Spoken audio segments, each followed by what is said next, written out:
नमस्कार। आज हम श्रीजीत शांडिल्य की एक ई पुस्तक है can we be strangers again, उस पर लिखी गई एक समीक्षा को थोड़ा गहराई से देखेंगे। हाँ, और हमारे पास ये जो समीक्षा है, ये किताब के भावनात्मक पहलुओं पर काफी अच्छी रोशनी डालती है। बिल्कुल।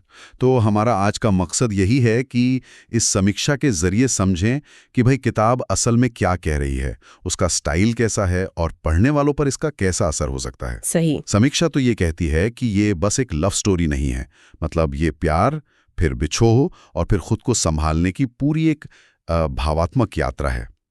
सुनने में तो गहरा लगता है। हाँ, चलिए इसको थोड़ा और खोलते हैं। दिलचस्प बात यह है, जैसा समीक्षा में बताया गया है, कि ये कोई सीधी सादी कहानी की तरह नहीं है। ये असल में विचारों, कुछ चिट्ठियों और पोएटिक गद्य का एक तरह का संग्रह है। अच्छा। हाँ, और ये दो ऐसे लोगों के इर्द गिर्द घूमती है जो कभी एक दूसरे के लिए सब कुछ थे, पर अब बस जाने पहचाने अजनबी है। ये जो ढांचा है ना, यही इसे अलग बनाता है। और लेखक की शैली के बारे में क्या कहा है समीक्षा में? कुछ मिनिमलिस्ट एलिगेंस जैसा? हाँ बिल्कुल, मिनिमलिस्ट एलिगेंस, यानी कम शब्दों में ज्यादा असर। बहुत नरम, थोड़ी उदास, पर बहुत भावुक। ऐसा लगता है जैसे किसी टूटे दिल की पर्सनल डायरी पढ़ रहे हों। हाँ बिल्कुल वैसा ही। और आपको लगता है कि ये अंदाज उन गहरी भावनाओं को दिखाने में मदद करता है? मुझे तो लगता है हाँ, समीक्षा भी शायद यही कह रही है।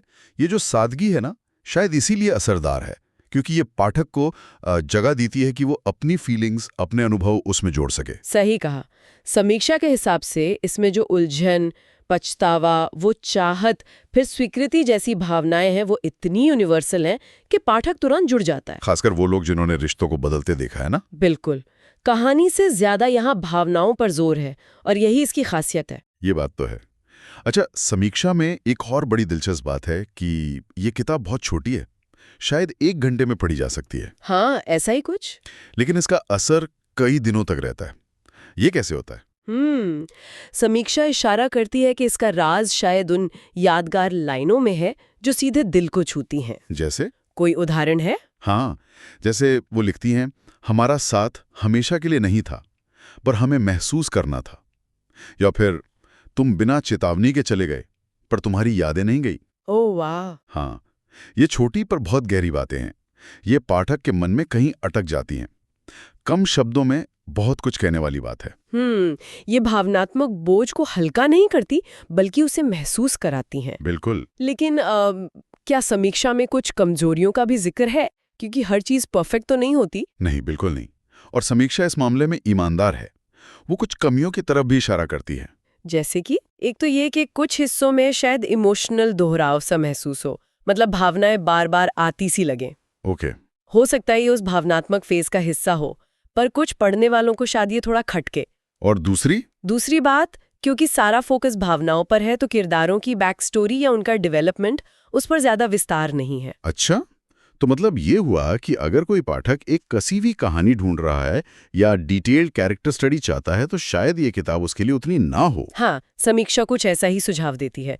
ये किताब उन लोगों के लिए ज्यादा मायने रखती है जो शायद खुद किसी ब्रेकअप से गुजर रहे हो, या भावनात्मक उथल-पुथल में हो, या जिन्हें कविता पसंद हो, या भावनात्मक मोनोलॉग्स। बिल्कुल, जैसे रूमी कौर के पाठक हैं, उन्हें शायद ये पसंद आए। ये उन लोगों के लिए है जो कहानी से ज्यादा भावनाओं की गहराई में उतरना चाहते हैं। तो कुल मिलाकर इस पूरी बातचीत और समीक्षा का निचोड़ क्या निकलता है? ये किताब आखिर है किस बारे में? भूलने के बारे में? नहीं, भूलने के बारे में नहीं। समीक्षा का सार ये है कि ये किताब किसी को भूलने के बारे में नहीं है, बल्कि किसी की यादों के साथ जीना सीखने के बारे में है। अच्छा। ये उस अधूरेपन को दिखाती है जो कई बार रिश्तों के टूटने के बाद रह जाता है, जहां कोई साफ अंत, कोई क्लोजर नहीं मिलता। ये याद दिलाती है कि कभी-कभी सबसे दर्दनाक अलविदा वो होते हैं जो कहे ही नहीं जाते। और अगर हम इसे थोड़ा और बड़े नजरिए से देखें, इसका कोई व्यापक मतलब निकलता है? हाँ, समीक्षा के अनुसार ये किताब एक विचार सामने रखती है कि कभी-कभी जाने देना, लेट गो करना भी प्यार का ही एक रूप हो सकता है। ये कैसे? शायद उस रिश्ते की खूबसूरती को बचाने के लिए जो वो कभी था, उसे आज की कड़वाहट से बचाने के लिए। ये एक मुश्किल लेकिन अहम पहलू है। वाकई, ये तो सोचने वाली बात है। और ये समीक्षा हमें इसी गहरे सवाल के साथ छोड़ जाती है कि क्या वाकई किसी रिश्ते की खूबसूरती को संजोने का एक ही तरीका है, कि हम फिर से अजनबी बन जाएं? इस पर वाकई सोचा जा सकता है।